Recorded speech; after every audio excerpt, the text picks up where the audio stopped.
viajaria para o infinito e não teria sentido nenhum a criação divina. O resto no universo é geração. Por que nós falamos que não existe mais filósofo no universo? Porque só Spinoza pensou. Eu sou o filósofo de Spinoza porque eu leio o esotérico dentro de Spinoza. Não sou filósofo, eu só sou filósofo de Spinoza. Uma outra citação, não é assim, não é bem uma crítica, né?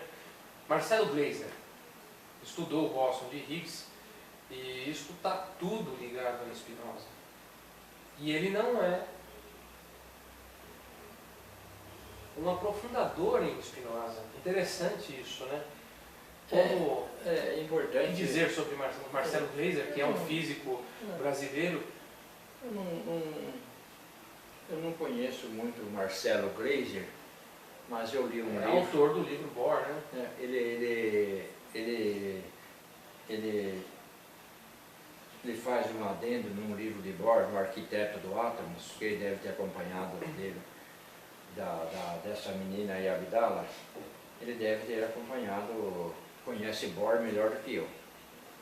E Bohr vai falar que a partícula inteligente, existe uma partícula inteligente no universo que é o átomo. Ele pode conversar com o átomo, pode pedir para o átomo atravessar num certo ângulo e o átomo não vai obedecer a ele. Então, se ele vai dizer que o átomo não obedeceu à ordem dele, é porque o átomo tem vontade própria. Então, Marcelo Gleiser acredita, lógico, esse é o mesmo pensamento. Entende que o bóson de Higgs pode acontecer no próprio quarks, que é a partícula inteligente do universo. Porque o universo não foi feito de catástrofe, e muito menos de Big Bang. Foi construído tudo passo a passo. O primeiro elétron, o primeiro átomo. Porque não adianta você falar assim, eu peguei um pedaço da Lua e esse pedaço da Lua eu vou constituir um novo universo. Não tem, o espírito tem vontade própria.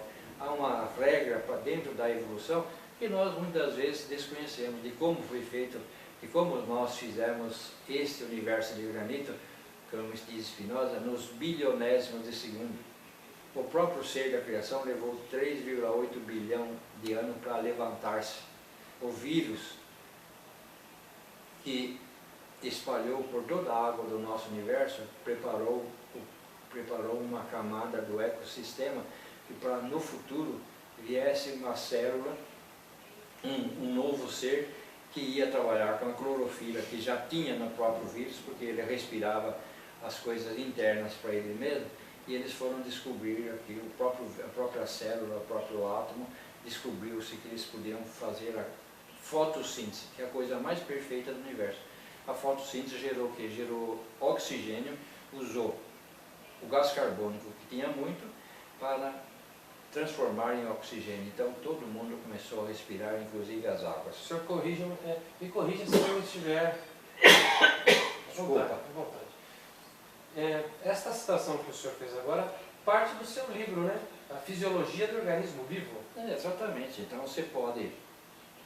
Quando você fala assim da fisiologia do organismo vivo, você tem que pegar o ser humano, que ele está, onde ele está, na posição que está, e buscar as causas primeiras e origem de todas as coisas. Você consegue, através do sistema evolutivo, chegar à célula primeira através da fisiologia do organismo vivo, coisas que as pessoas não conseguem ver. Ninguém aceita um Deus Criador. Por que não aceita o Deus Criador? Porque não vê.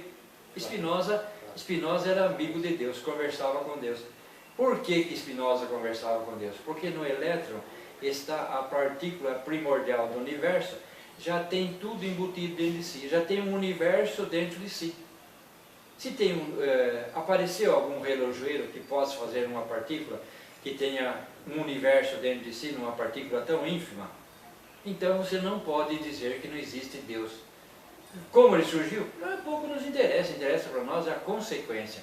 Ele vai fazer, o elétron vai fazer o átomo vai fazer as moléculas vão fazer a célula, que é o primeiro ser inteligente vivo encarnado no universo, que é o vírus.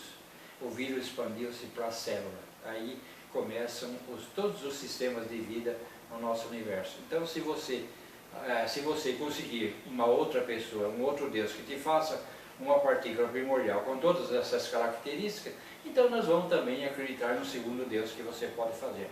Mas ninguém descobriu, nem vai descobrir. Então Deus é o Criador, ao homem só cabe geração. Bom, o senhor também tem um outro livro, né, que vem com o título, A Teoria da Superstição. Na realidade tem 3 livros, tem 3 ou 4 livros.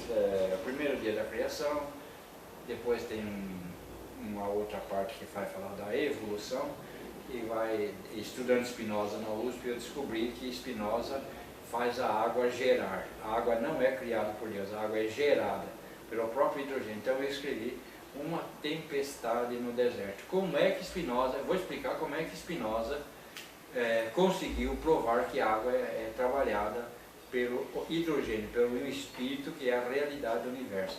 E tem a teoria da superstição, que ele vai tirar todas as superstições do universo e colocar na própria criação, vai mostrar que tudo se progride através de uma geometria, de uma aritmética. Por quê? Ele vai colocar o espírito como base dessa evolução e as vivências de cada ser nesses 3,8 bilhões de anos, como é que surgiu a evolução.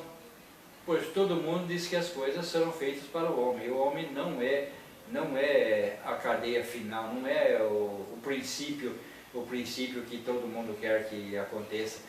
Deus fez o homem. Deus não fez o homem, Deus fez o universo, fez uma célula em evolução que vai atingir o homem até os confins da própria evolução do ser da criação. Filósofo e sábio, tudo isso será o nosso destino, ser filósofo e sábio. Um dia vamos entender, vamos entender. Perfeitamente. E sobre o espírito se acoplando à carne? Isso é muito importante, porque o átomo em si, o átomo em si não podia aparecer para o universo se não tivesse alma. Então, para ter alma, ele foi obrigado no próprio vírus fazer um corpo de carne. E esse corpo de carne tem um certo prazo de validade. Ele vai nascendo e morrendo. O que acontece? O vírus, ele saiu da situação de vírus e conseguiu fazer uma célula que respirasse. Ele fundou o reino da fotossíntese. Fundando o reino da fotossíntese, então começa a aparecer no universo, no vírus, o próprio ser com alma. Então já tem o espírito, agora o vírus tem um corpo de carne que é feito alma. Então a alma vai progredir, vai nascer e morrer num ato progressivo e vai aparecer até o ser humano do reino do século XXI. Então tudo na vida evolui através da alma. Se você não tiver alma, você não existirá. Spinoza diz assim, que o indivíduo nasce com alma e morre com essa alma. A alma é mortal. O espírito é imortal, porque ele vai se acoplar à alma. Esse corpo que nós andamos, porque se não tivesse o corpo, nós não poderíamos sustentar o espírito. O espírito é sustentado no corpo. É um livro. Correto. Perfeito. É átomo. Todos nós sabemos disso, constituído de átomo, né? Então temos um livro que possui um pensamento. Lógico que possui um pensamento. O pensamento é o pensamento de Jesus. No livro segundo, então ele explica toda a ciência, toda a ciência como religião, como algo criado por Deus. Então você começa o seu pensamento que não existe espírito sem matéria, nem matéria sem espírito. Estamos falando sobre objetos, pessoal. Então, você vai falar, você não tem para quem você falar, então você vai buscar a realidade. Então você encontra em Spinoza, não existe pensamento sem extensão, nem extensão sem pensamento. Aí você continua buscando, aonde Spinoza foi buscar essa parte, ele foi buscar em Salomão, Reis 1 e Eclesiastes 3,15. Ele vai provar a parte da matéria e do espírito. E nós, como é que nós podemos provar que Spinoza estava certo? Se nós como espíritas,